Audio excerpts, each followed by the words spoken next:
nothing like some jazz improv to inspire a new video. When was the last time you reflected on your project? If you've been working for the last half hour, I'm guessing that you've reflected on at least one aspect of your project. Reflection is that active and dynamic process of considering why what you did or plan to do matters. Reflection is how we make sense of situations that in turn help us make decisions and advance in our personal lives or at work. I'll share my favorite model for reflection, but wanted to give you some background first. In the mid-80s, American philosopher and MIT professor Schön developed the concept of reflective practice, which contributed to theories on organizational learning. A jazz aficionado himself, he taught his students the concept of improvisation, of thinking on one's feet, through a feedback loop of experience, learning, and practice. He distinguished between reflection in action and reflection on action. Jazz improv reminded me how most social change practitioners I've worked with do quite a bit of reflecting in action, consciously or not. They think on their feet as they implement activities, reshaping them while they're unfolding. That's a unique skill of pivoting based on experience, mastery of tools or activities conducted in similar contexts. Like a jazz musician, they improvise on the spot. And of course, us monitoring and evaluation specialists spend most of our time reflecting on action. That's reflecting on activities and projects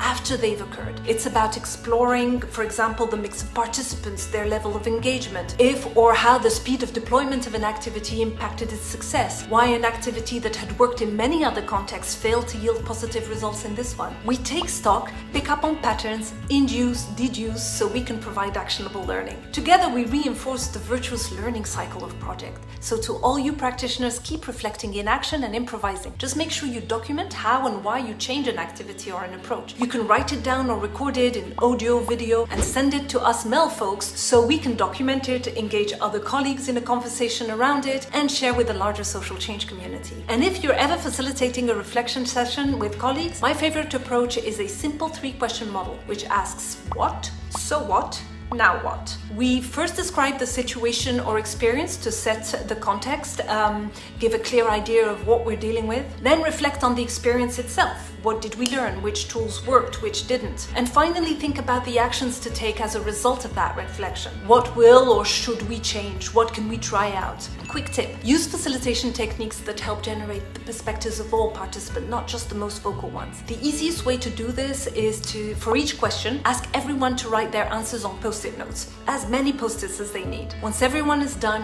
have them put them up on a wall, and you can group them by themes to make answering the next questions more manageable. Hope this was helpful. Let me know which category of reflective practitioner you fall under, in or on. Also, feel free to ask for clarifications and more resources in the comments.